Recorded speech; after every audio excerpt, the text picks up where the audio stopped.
রাধে রাধে।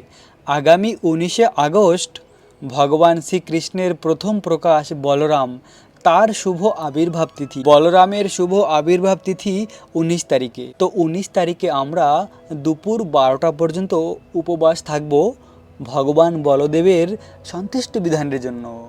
ভগবান বলরাম আর ভগবান কৃষ্ণের মধ্যে কোনো ভেদ নেই। ভগবান কৃষ্ণের প্রথম প্রকাশ হলো এই বলরাম। আর বলরাম হলো গুরুতত্ত্ব। আর এই গুরুতত্ত্বর মাধ্যমেই আমরা ভগবানের কাছে যেতে পারি।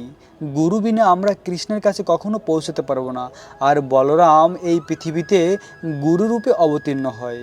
আমাদের যে গুরু মহারাজ, তিনিও বলরামেরই প্রকাশ। তাই তো বলরামের শক্তি বিনা কেউ ভগবানের কাছে যেতে পারে না গোলক বৃন্দাবন।